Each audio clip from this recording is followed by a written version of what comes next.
Rio de Janeiro está em guerra. Não é metáfora, não é figura de linguagem, é guerra mesmo. Com direito a drones lançando granadas, helicópteros, blindados e criminosos fortemente armados disputando o território com o Estado. Ao vivo, pau quebrando, filho. Aqui no tijolinho, ó. Carro abandonado, ó. Ó. Aí, ó. E enquanto o fogo come solto, o governo federal nega ajuda. Sim, o mesmo governo que acha urgente perseguir dono de padaria e prender quem compartilha meme, agora diz que não pode ajudar o Rio a combater narcoterroristas. Não pode nem chamá-los de narcoterroristas. Mas calma, não é descaso, é coerência. Porque para essa turma, bandido é vítima, traficante é incompreendido e o cidadão de bem é o opressor. Essa terça-feira foi de puro caos. A maior operação policial da história do Rio, mais de 2.500 agentes em campo, 100 mandados de prisão, 81 presos e 60 mortos, entre eles 4 policiais. Acho que foi baleado, hein? Meu Deus do céu, olha isso aí. O nome da operação? Contenção. E o objetivo é justamente conter o avanço do tráfico nos complexos do Alemão e da Penha. Os criminosos, no entanto, responderam à altura. Usaram drones para lançar granadas sobre os policiais. Sim, drones com explosivos. O que antes parecia roteiro de Narcos México, agora é realidade no Narcos Bananil.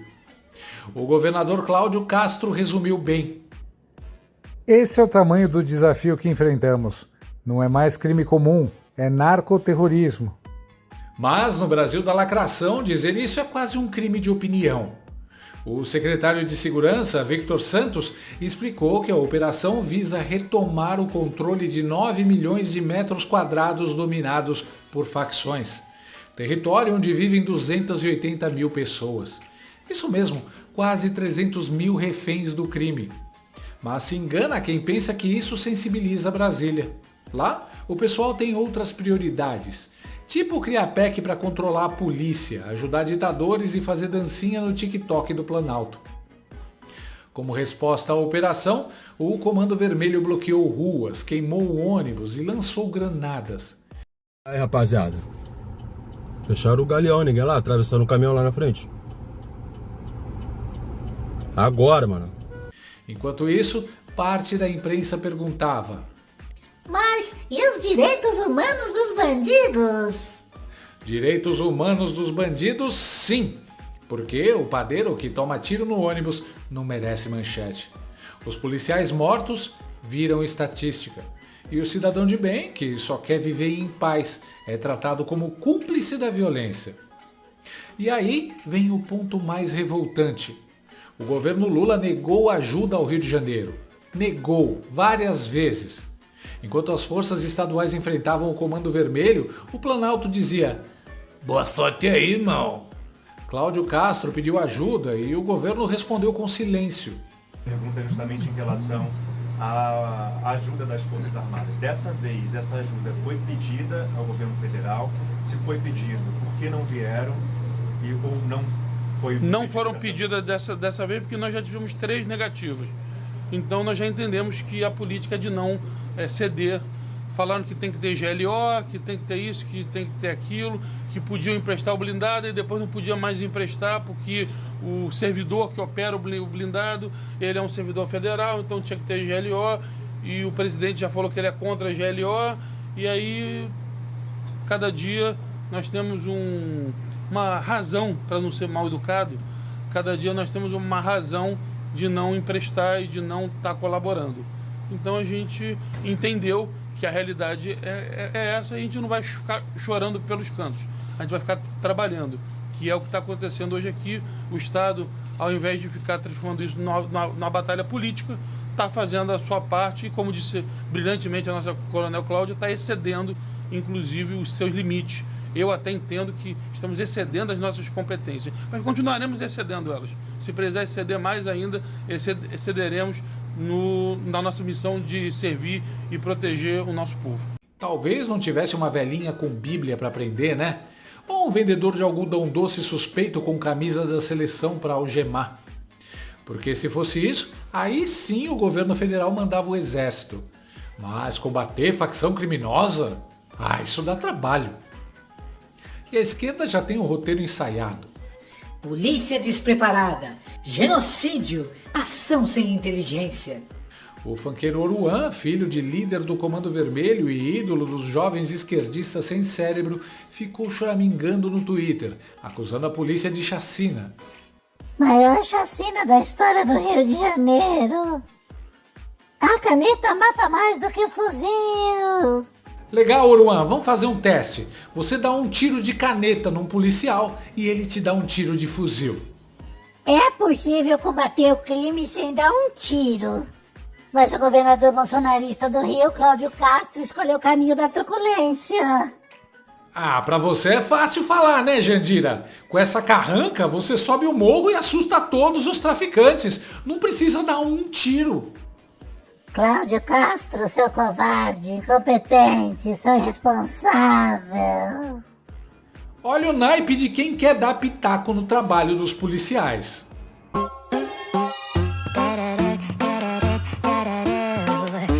Sabe o que as milícias digitais lulistas estão berrando agora nas redes?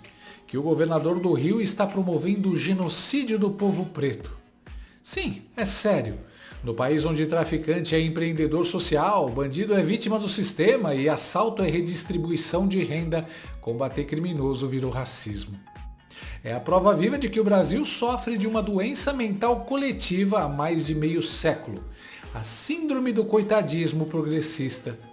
Uma praga que faz o sujeito enxergar genocídio em operação policial, mas aplaudir ditadura, censura e corrupção com um lacinho vermelho no peito.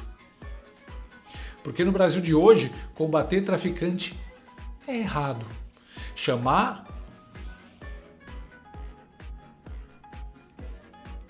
Porque no Brasil de hoje, combater traficante é errado.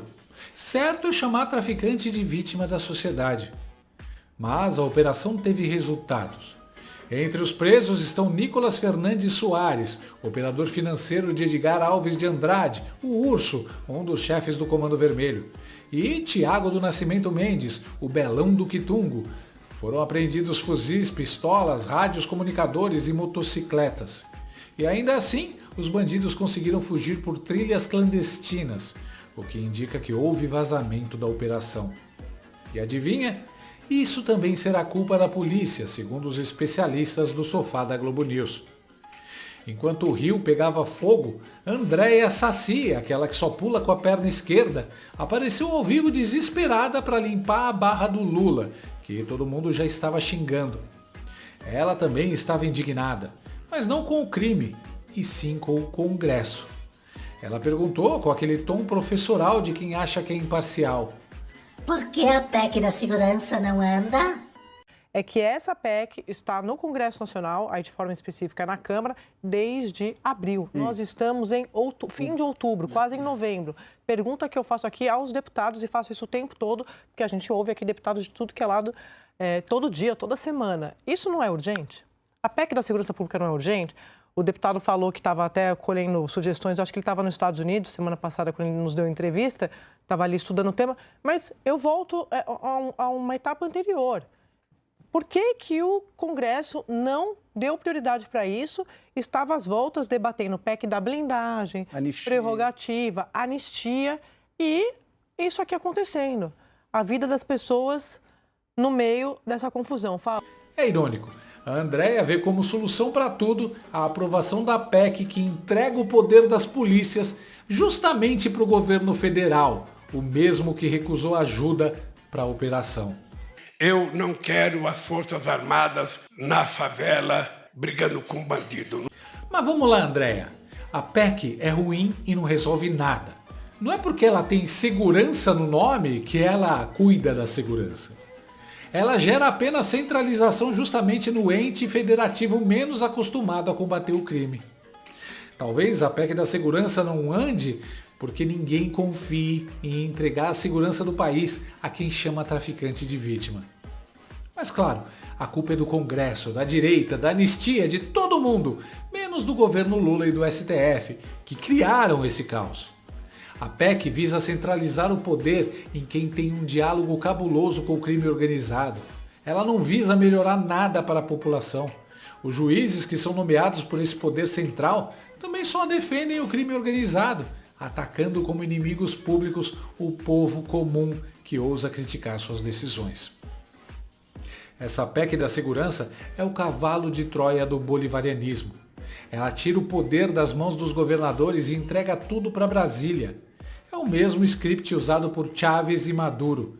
Centralizar o poder, controlar as polícias, enfraquecer os estados e transformar o país num curral ideológico. Querem repetir o modelo da Venezuela em pleno 2025. E o pior, tudo em nome da segurança pública. Mas calma, o circo não termina aí. Um dossiê do senador Jorge Saif revelou que 9.000 habeas corpus beneficiaram traficantes só em 2024. É o judiciário trabalhando firme, não para prender, mas para libertar. E claro, disso a Globo não fala. Mas se o padeiro da Vila Andrade disser que o governo é culpado por não conseguir contratar funcionário, aí sim, manchete no Jornal Nacional. O desespero da Globo para livrar a barra do Lula era tanto que a Júlia do Alibi entrou no ar só para dizer que o Lula está voltando de viagem oficial à Malásia e sem internet. A gente perguntava sobre a comunicação presidencial, uma vez que o presidente está voltando da Malásia para chegar hoje à noite no Brasil, e eu confirmo aqui que ele está sem internet. Uma fonte do Palácio do Planalto me passa essa informação. Eles estão viajando no KC-30, não no Airbus A319, que é o avião que tem a internet. Lula decidiu viajar com esse outro avião, que é o maior avião operado pela Força Aérea Brasileira. É um Airbus 330, mas não é aquele tradicional que o Lula usa com frequência nas viagens internacionais. Esse não tem internet. Então, daí a incomunicabilidade do presidente da República nessa hora deve ter uma parada para abastecer, minha visão aqui. Ai, o Lula tá sem internet e não pode fazer nada de útil. Então é igual a ele nos dias normais. Até isso inventam para passar pano e proteger o larápio defensor de traficante. Que imprensa imunda. O Lulinha CPX não tem internet para tomar a decisão de enviar ajuda para o Rio de Janeiro combater o tráfico. Pega fogo, Rio de Janeiro. Ô, imprensa imunda. É só colocar uma Starlink no avião presidencial. Isso é uma pechincha. É só pedir pro Elon Musk. Bom, o Lula mal sabe ler, tanto faz então se ele tem internet ou não. O Brasil não enfrenta mais um problema de segurança pública. O Brasil enfrenta uma insurgência armada. O PCC e o CV já não são facções, são exércitos paralelos. Eles têm drones, fuzis, logística e até financiamento internacional. É terrorismo sim, mas ninguém em Brasília tem coragem de dizer isso. Porque admitir seria reconhecer o próprio fracasso. E pior, tirar o véu ideológico que protege o crime em nome da justiça social. Em 2019, o PCC já tinha feito o trabalho de conclusão de curso completo em guerrilha urbana. Controle territorial, hierarquia, arsenal de guerra e até assessoria jurídica grátis vinda do STF. Hoje os caras estão tão modernos que usam drones de bombardeio. Sim, bombardeio. Enquanto o governo federal ainda acha que o problema é falta de inclusão social. É o tipo de cena que você veria no México ou no Haiti, mas aqui é no alemão. E o mais triste é que o Estado brasileiro continua fingindo que está no comando. Spoiler, não está. Entre 25% e 30% do território já está sob domínio de facções. São mini-estados do crime, com impostos próprios, tribunais paralelos e exércitos particulares. Mas o Itamaraty segue mais preocupado com a imagem internacional do Brasil do que com o fato de o Rio parecer um episódio de Narcos com o orçamento do BNDES. E sempre tem um gênio que surge com a solução mágica. Ah, legaliza tudo que o problema acaba. Claro, porque quando o tráfico virar CNPJ, o Comando Vermelho vai abrir franquia e aceitar Pix parcelado, né? O problema não é o comércio, é a máquina de guerra por trás, que vem da Colômbia, da Bolívia, do Peru e passa direto pelos olhos cúmplices do Itamaraty e do Ministério da Justiça. Mas, claro, ninguém quer ser imperialista. Então seguimos de braços cruzados enquanto o país é invadido, o povo massacrado e os bandidos promovidos a vítimas sociais. O Brasil virou o único lugar do mundo onde quem luta contra o terrorismo é acusado de ser terrorista e quem aterroriza o país ganha curtida de artista da Globo e editorial de elogio no jornal. E no meio disso tudo, o Rio sangra. Cláudio Castro, sozinho, peita o Comando Vermelho e o próprio sistema. Enquanto isso, o governo federal se omite, a imprensa protege o presidente e o povo do Rio enterra seus mortos. O Brasil virou o país onde o Estado tem medo do crime e o crime não tem medo de mais nada. Mas ainda há gente resistindo. Como disse o governador, os verdadeiros donos desses territórios são os cidadãos de bem.